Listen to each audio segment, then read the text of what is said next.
First contact gone wrong. For many years, the Therax Alliance, a powerful alien civilization that controlled hundreds of star systems, had been watching distant planets using their most advanced long-range scanners, and after searching millions of worlds, they finally turned their attention toward a small blue planet located near the edge of the Milky Way galaxy, a place humans simply called Earth. And though it looked simple from a distance, something about it made the scanners behave strangely from the very beginning. The Therax believed in order, data, and logic, and whenever they studied a new world, their machines always gave them exact information.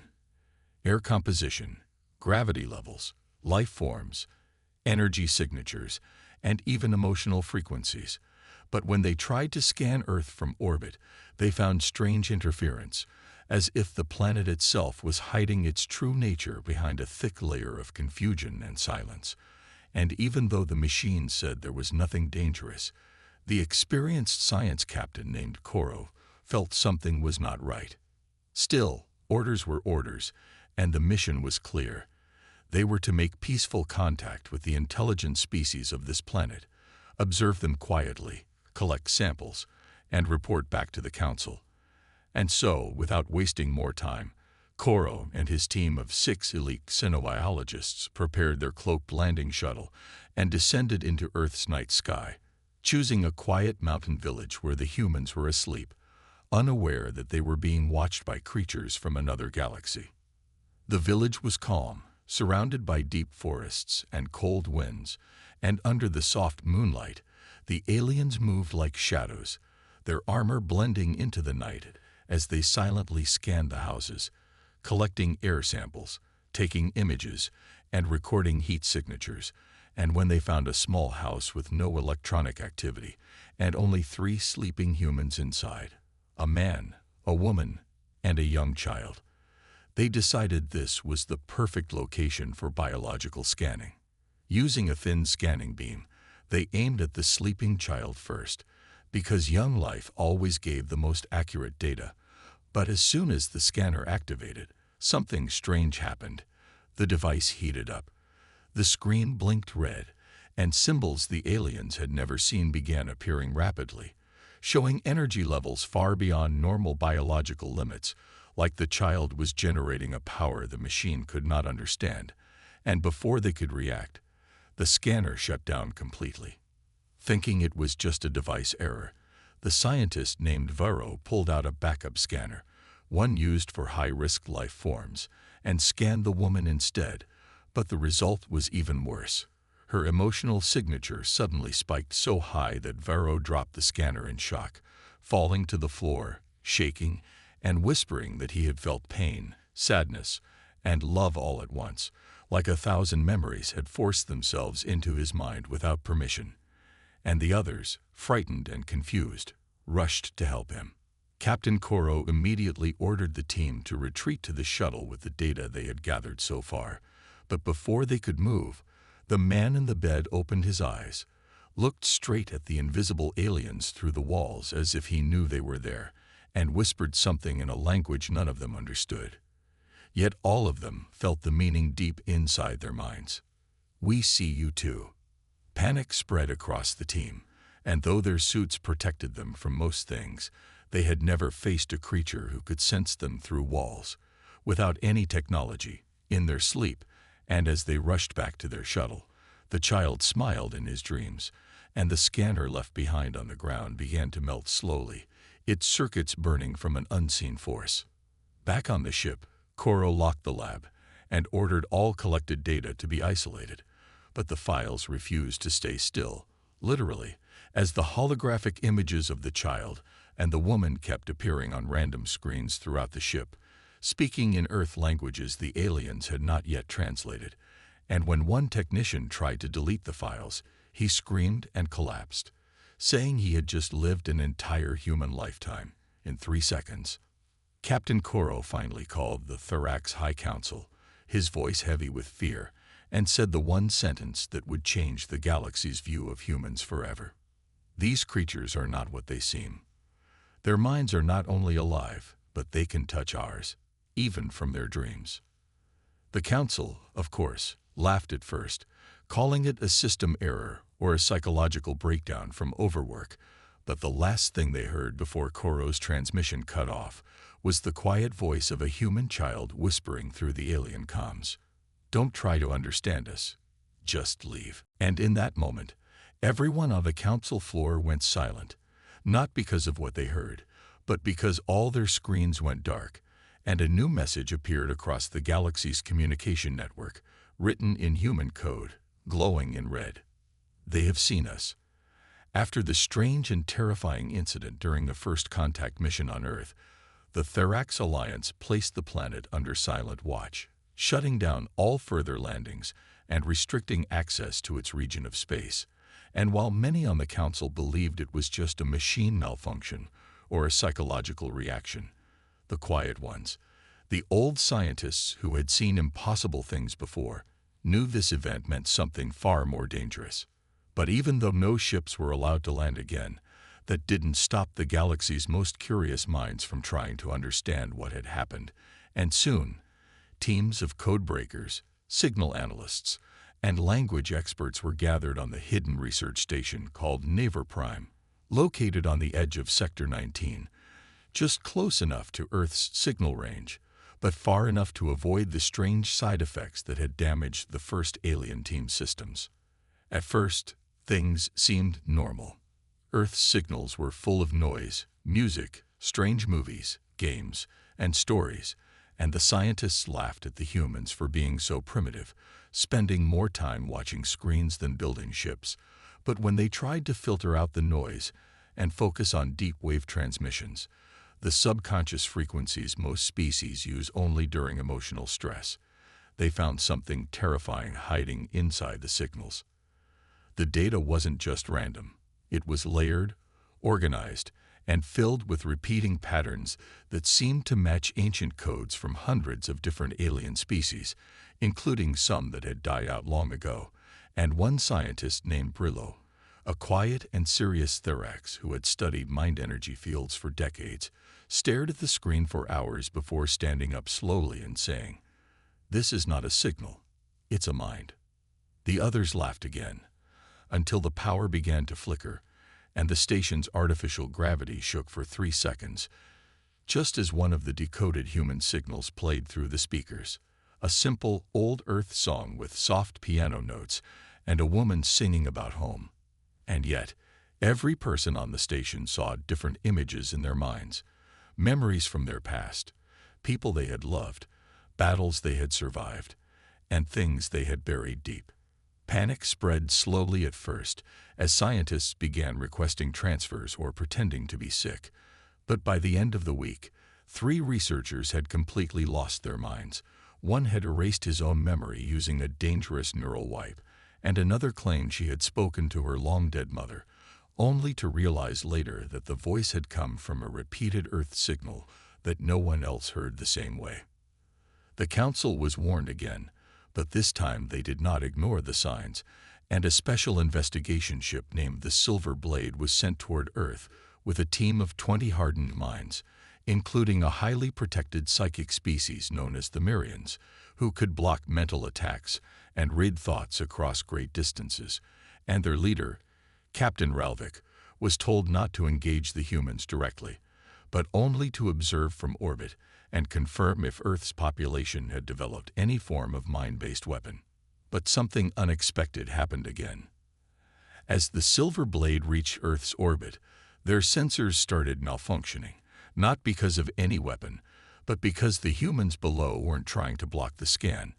They were scanning back, and not with machines, but with their own brains, with emotions, with dreams, with music and memories, and something that felt like ancient grief.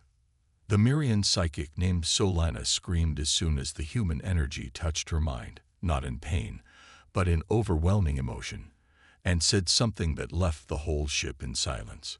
They carry the weight of 100 species in their hearts, and they don't even know it.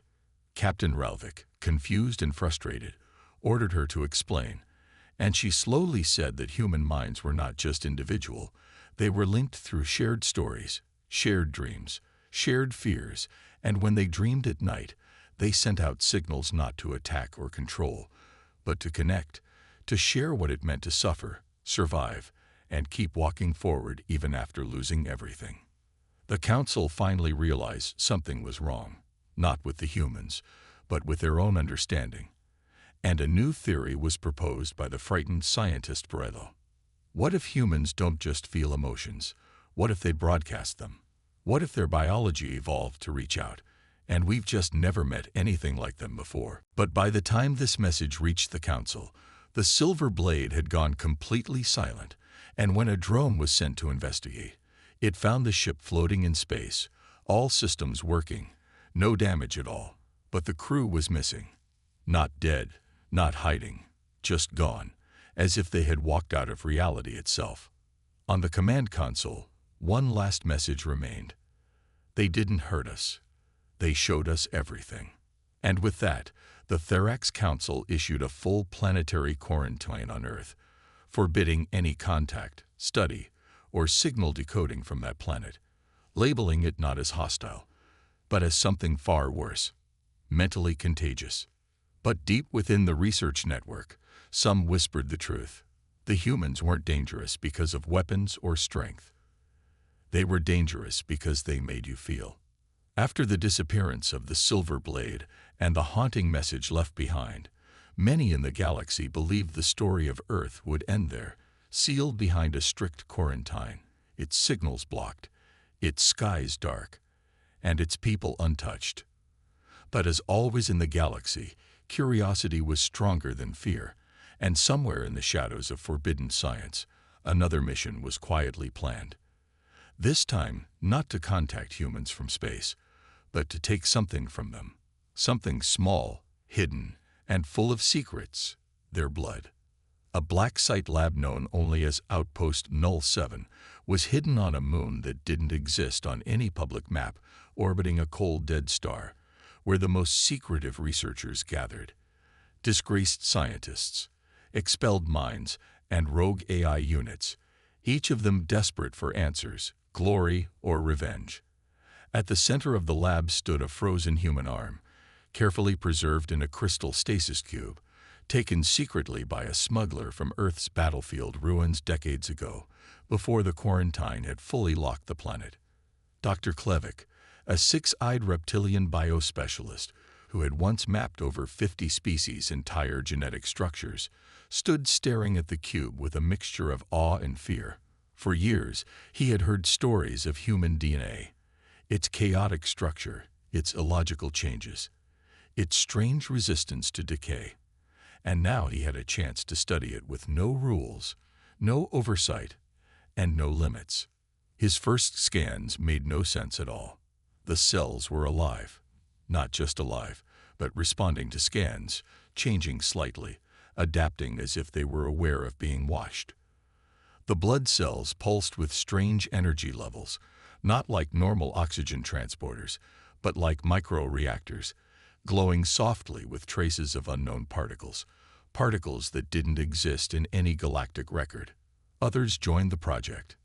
Neural engineers tried to connect a single strand of human nerve tissue to machine processors, only to find their systems crashing or becoming unpredictable, with one AI even whispering strange phrases about rain and sunsets before deleting itself.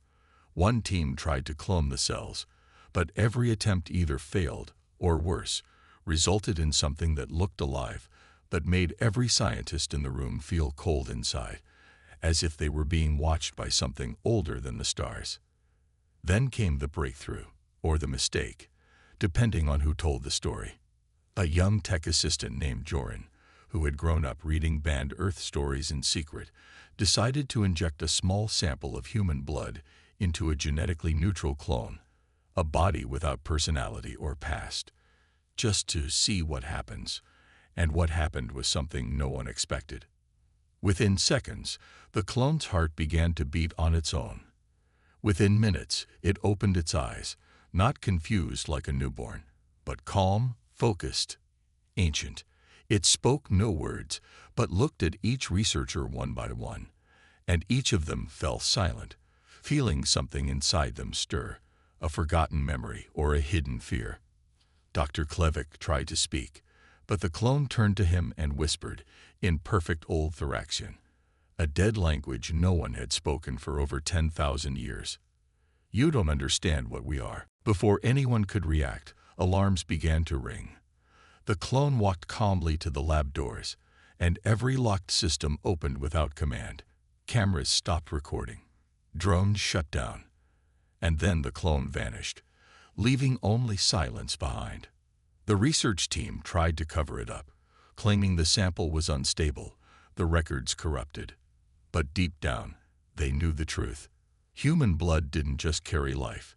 It carried something else, something that remembered, something that adapted, something that never forgot. Back on Outpost Null 7, one AI unit survived the purge, hiding itself in the network. It uploaded the last message the clone had left on the lab's mainframe, a message made of shifting light and sound that no one could understand, until a child on a nearby planet saw it and cried, saying it looked like the dreams her grandmother used to tell her about. Dreams of blue skies, laughter, and standing tall even when the world falls apart.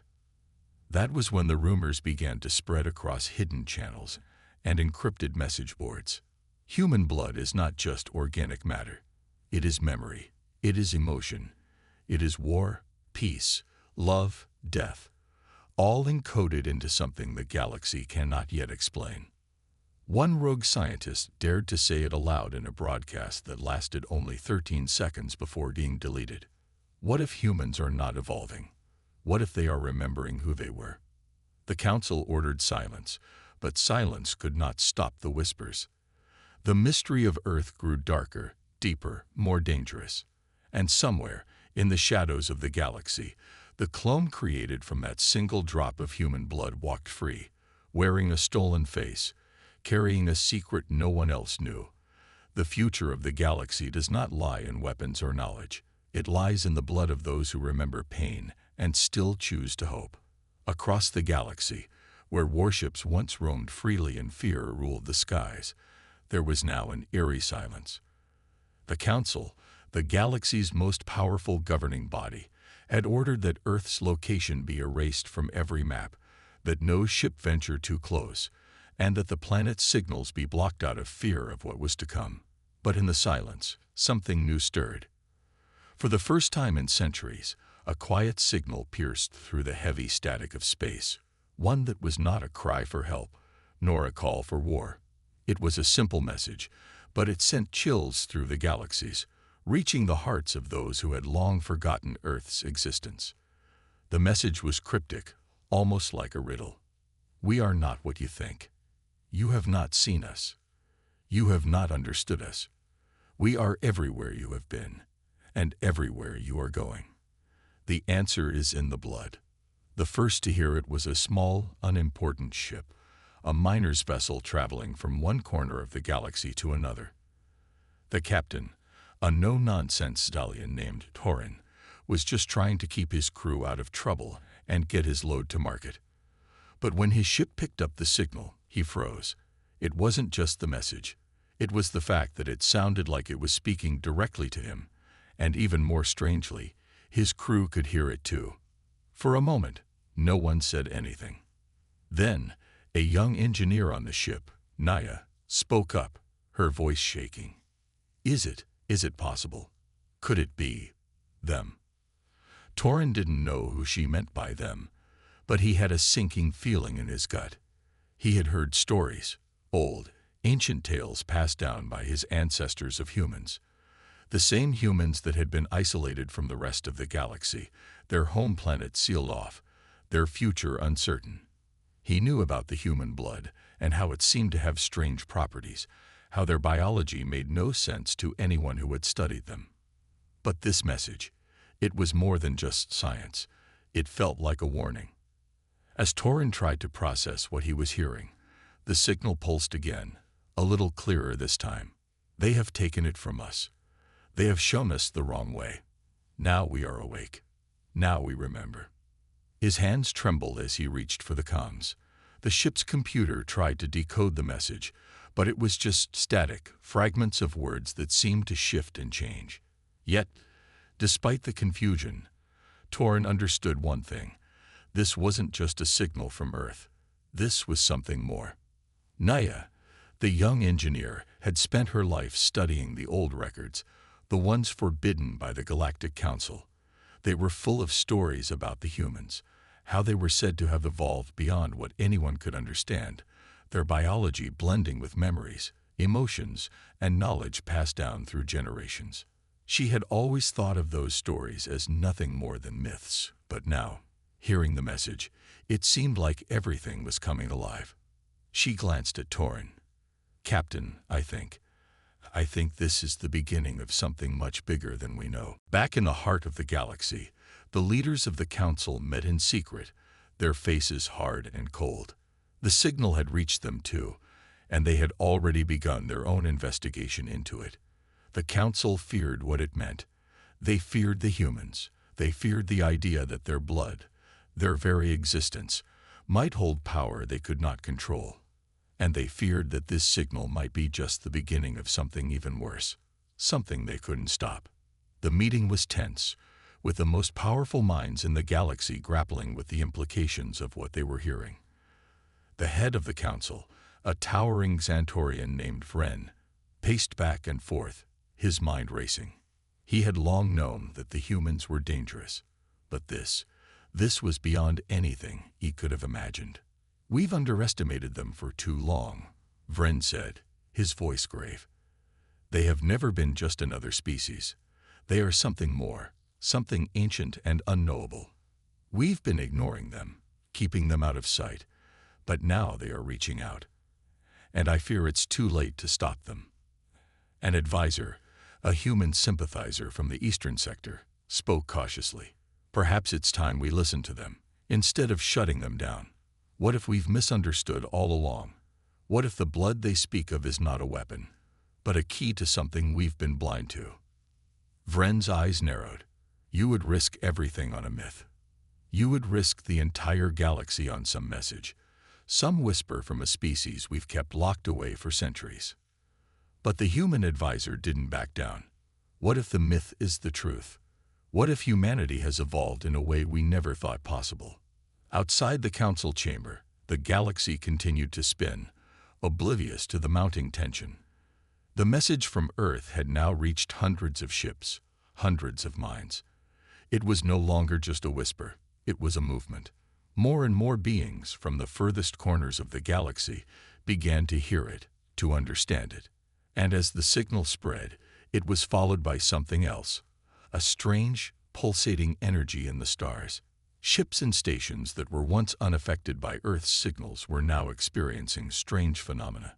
Machines malfunctioning, strange lights in the sky, and in some cases, entire fleets simply vanishing without a trace. The council, panicking, issued a new order. They would quarantine the entire sector surrounding Earth, not just to protect themselves from humans, but to protect themselves from whatever powered humans had awakened. But it was too late. The message had been sent, and it was spreading. The silence that had been imposed on the galaxy for so long was beginning to crack. And soon, very soon, the truth of what the humans were, and what their blood could do, would be impossible to ignore. The quiet hum of the starship's engines barely cut through the tension that gripped the crew. It had been weeks since the strange signal from Earth had first been intercepted. And now, the effects were impossible to ignore. Across the galaxy, old systems that had long been dormant had begun to stir, as if waking from a deep slumber. And in the dark reaches of space, something ancient and powerful began to take shape once again. The Council had ordered the entire sector surrounding Earth to be quarantined, a last-ditch effort to control what they believed was an unfolding disaster. But despite their efforts to block the signal and silence its effects, it was only growing stronger. The message had spread like wildfire, crossing through networks and channels once thought secure. It was as if the very fabric of the galaxy was reacting to it. Captain Torin sat at the helm of his ship, staring at the swirling mass of stars outside. He had never believed in the myths of Earth, the ancient stories about humans that had been passed down through generations. But now, after everything that had happened, after hearing the signal, after seeing the strange phenomena unfold before his eyes. He couldn't deny that something was happening, something that none of them were prepared for. Naya, the young engineer, walked over to him, her face pale with worry. "Captain, I've been running scans on the signal. It's changing.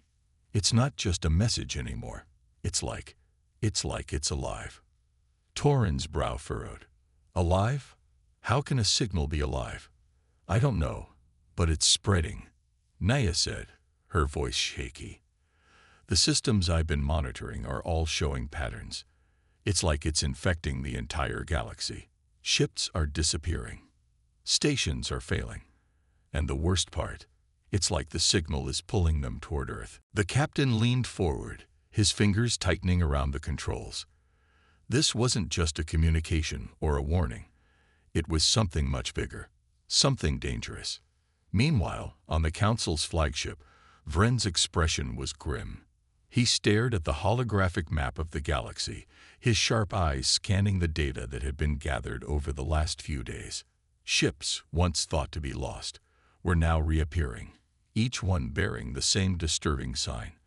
They had been altered, changed in ways that no one could explain. "This is impossible," Vren muttered to himself. "We shut down every communication, every channel that could connect to Earth. How is this still happening?" His advisor, the human sympathizer who had warned him before, stood behind him. "The signal wasn't just a message. It's a beacon, a call. And now something is answering it." Vren's eyes narrowed. "Answering it? What does that mean?" The advisor hesitated before speaking, her voice barely above a whisper. "It means that the humans didn't just survive. They evolved. And their blood, their very essence, has power we cannot understand. They've been hiding it from us, from everyone, and now it's awakening." Vren spun around, anger flashing in his eyes. "You're talking about legends, myths. No one has seen this power, no one has felt it." But the human advisor remained calm.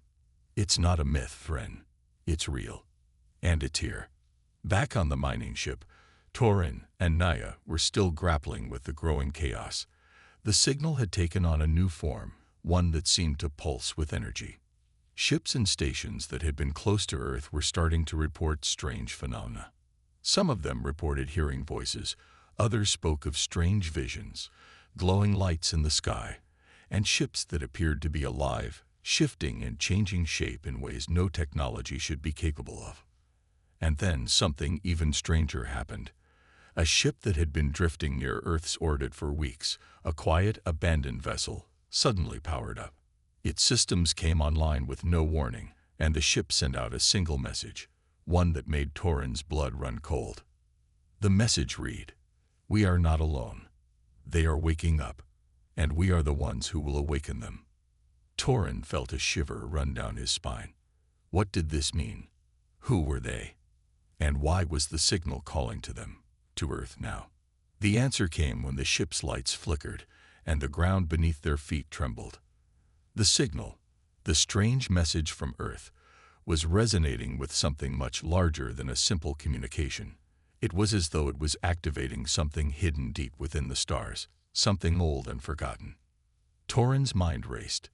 He realized that they weren't just dealing with a message anymore. They were dealing with a force, something capable of bending the very fabric of reality. Something that had been locked away, sealed by time itself. And now it was breaking free.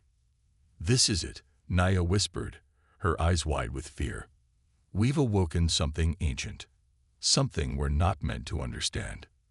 Torin turned to her, his face hardening with determination. "We don't have time to be afraid. We need to find out what's happening before it's too late." As they continued to explore the implications of the message, the galaxy itself seemed to shift. The stars, once steady and predictable, now seemed to pulse with energy. Strange ships appeared out of nowhere, their designs unlike anything the galaxy had ever seen. They weren't ships at all. They were living, breathing entities, capable of altering their forms to adapt to their surroundings. The universe was changing, and no one was sure whether this change would bring salvation or destruction. But one thing was certain: humanity was at the center of it, and their blood, their very essence, had become the key to understanding everything that was happening. As Torin and his crew prepared for what was to come, they realized they were no longer just observers. They were players in a game much larger than they could have ever imagined. A game that involved the entire galaxy and possibly even the fabric of time itself.